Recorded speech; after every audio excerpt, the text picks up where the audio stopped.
Hi, my name's Ebony. Welcome back to my channel. This is where I talk about all the spooky books that I like to read. And today I thought I would do something a little bit different, and I'm going to talk about some of the popular books that you might have seen on BookTube, BookTok, Bookstagram that I actually think are worth your time. There's something to be said about popular books. Sometimes the overhyped books don't speak to me, and often it does the opposite of what it's meant to do. Like if I'm hearing everyone rave and rave and rave, I'm going in with such high expectations and they're very rarely met. So I understand that, but these are ones in my personal opinion that I think are actually worth your time. And yeah, so I'm gonna get straight on into it. I'm gonna get my hottest take out of the way. This is a book that really kicked off my adult reading journey back before like COVID, like back in 2020.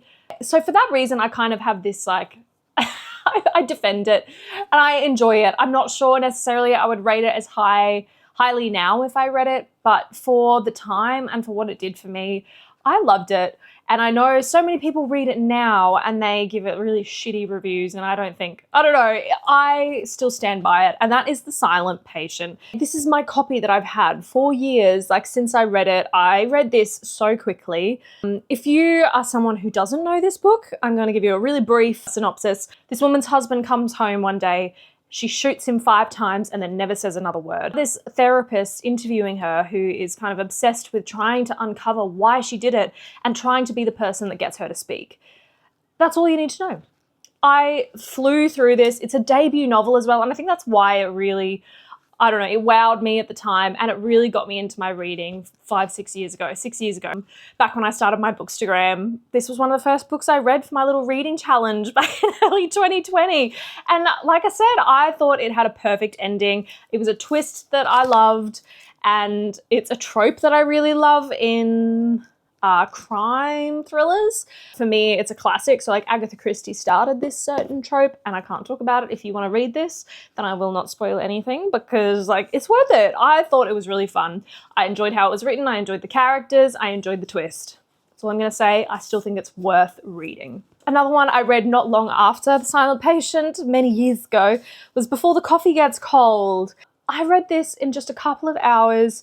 I remember visibly getting goosebumps after the first chapter. I found it really heartfelt, and the cafe, genius setting, and like it was so visually commanding, and like I can still visualize my interpretation of this cafe and the characters and the beautiful messaging and about what you would do if you could go back, and that really we're not in control of our past or our present, and we can only control who we are now. And I don't know, see, it's beautiful. And again, this isn't a spooky, it's not a horror, it's got some magic, it's definitely got some magical elements. And I did actually purchase the next few in the series, and I still haven't read them. If you don't know this story, it's about this little cafe in a back alley in Tokyo that serves a very specifically brewed cup of coffee and gives its customers a very unique experience of time travel. But you have to sit in a very certain seat in this cafe, and the rule is that you have to come back to the present before your cup of coffee gets cold.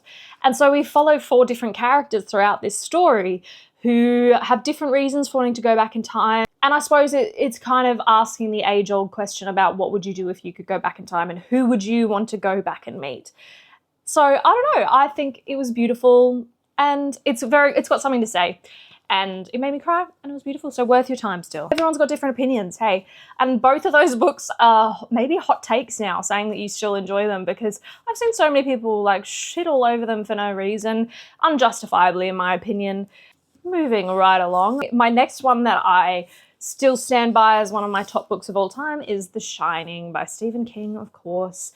This needs no introduction. I feel like a lot of people know it, but it's basically following the Torrance family. Jack, the husband, he's gotten a new job, and he's going to be the caretaker of the Overlook Hotel. They get snowed in a blizzard, just him and his family, his wife and his kid, and thus begins a very harrowing, disturbing journey. This, though, to me, is psychological horror through and through. I remember not knowing very much. I wanted to read this solely because I really wanted to watch the film. And I'm so glad I read this first. So for anyone who hasn't watched The Shining but wants to, please read the book first. It's got layers upon layers in it of character development. If you're not a character development person, Stephen King probably isn't for you. But this one was worth it. I think he really made, specifically Jack Torrance, a very sympathetic character. You still don't really like him.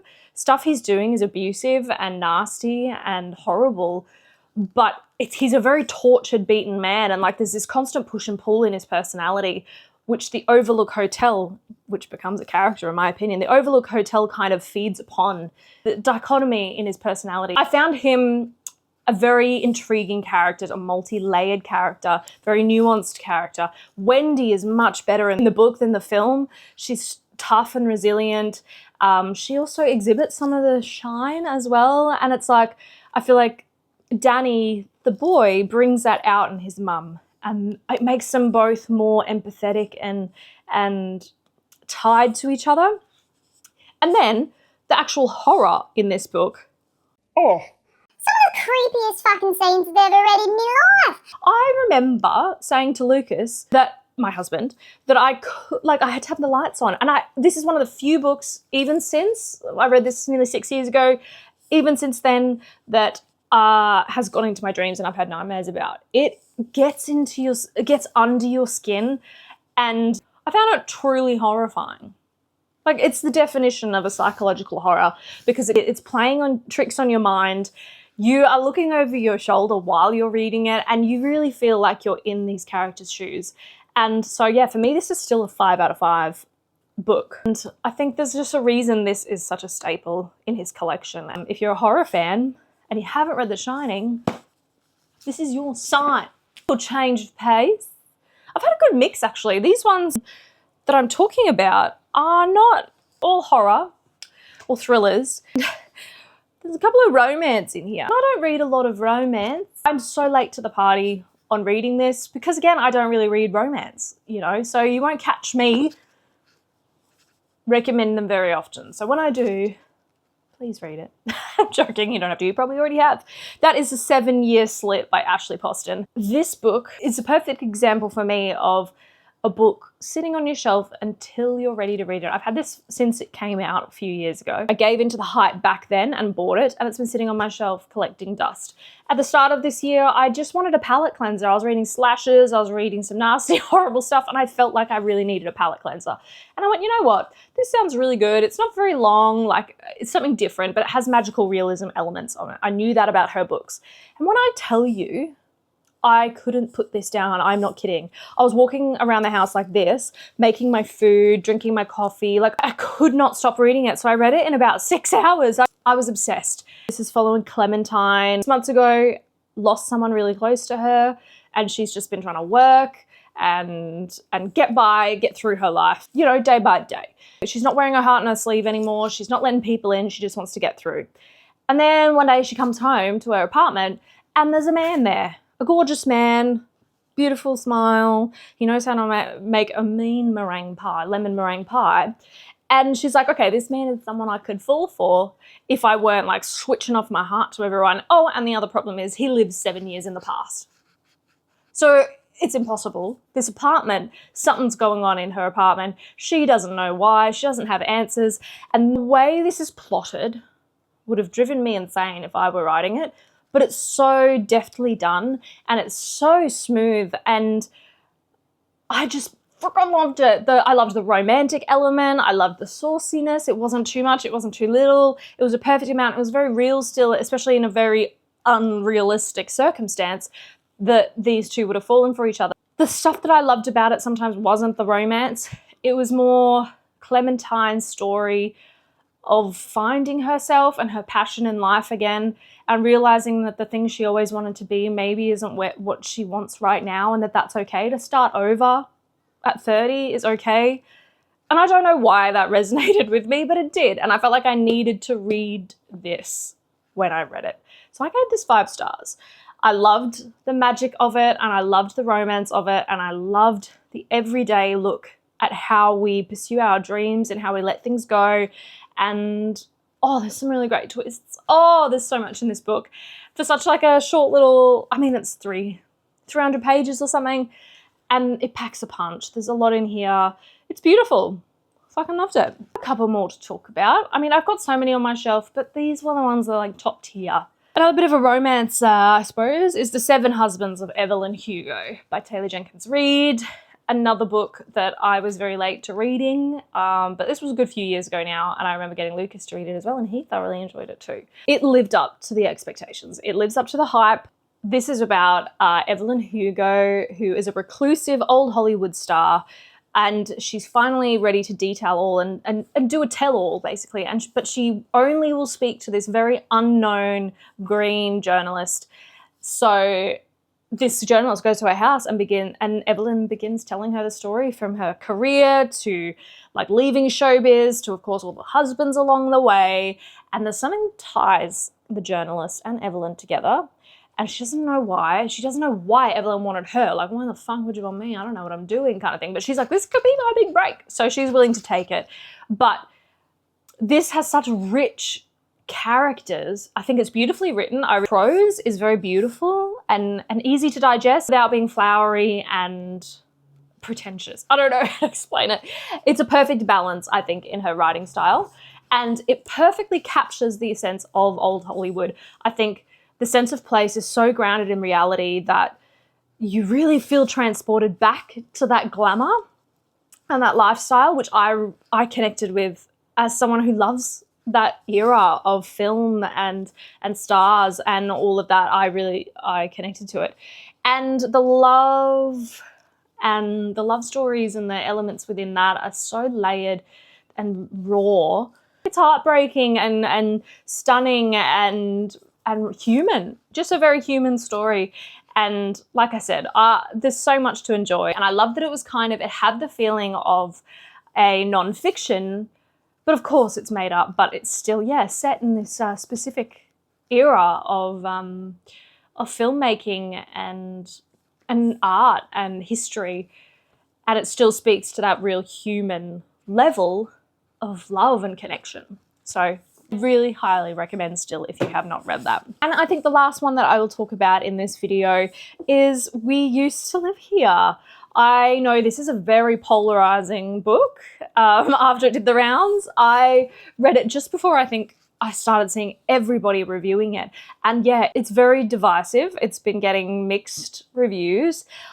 I think that's often down to the ending and whether you are down for that kind of finale of a book and climax. I really enjoyed it. I actually enjoyed, again, I'm trying not to spoil anything, but I enjoyed that there were certain questions unanswered. I enjoyed that it left things up to our imagination and that, I don't know, it was very, very twisty and bizarre. It was kind of a rabbit warren, this house. And I loved that it was like a haunted house and a haunted family. So basically, this family knock on this door where this couple have just bought it so they can renovate it. The woman who answers, her partner, her wife or something, is off. She's out at the moment. And so this family, like a husband and wife and 2 kids, knock on the door. And he goes, hey, I'm really sorry to bother you. We were just passing through. And I said to my family, hey, that's where I grew up. I used to live there. And I just wondered if I could quickly show them the house. Please and thank you. We won't get under your feet. Thank you so much. Guess what happened? I thought I was a people pleaser till I read this book. You're infuriated by her because you could easily just say, oh my God, that's really sweet, but no, sorry, I'm really busy. No. Just say no. She doesn't. You know, she's like, and she lets them in the house and then they never leave. There's so much in this book. There's like Morse code and stuff written in it. There's so much to deep dive in this novel that I have not done yet. Like there's Reddit threads about it. There's conspiracy theories. There's so much going on in this book. It spoke to me. Like I said, a haunted house, haunted family. You've got twists, you've got some gore, you've got some nasty shit going on, you've got a really interesting ending that's not predictable. It doesn't go where you necessarily think it should or would. And I enjoyed that. It stands on its own really strongly in this genre. And like I said, I love a book that is polarizing amongst the book community. And this one does that. I also really like this cover. Charlie's the one who comes back and she goes like, fucking hell, get these people out. Why'd you let them in? She's the sane one in this relationship. But then Charlie disappears, like vanishes. And so Eve is like got this family here, her partner's disappeared, like things are going real wacko. Nothing else I can say about this. But if you've read it, I would love to know your thoughts. Actually, like, I would love to know your thoughts on all of these because I don't talk about too many popular books that are on the internet. Like I said, I'm very wary of reading popular, especially book talk. I try and steer clear a little bit of.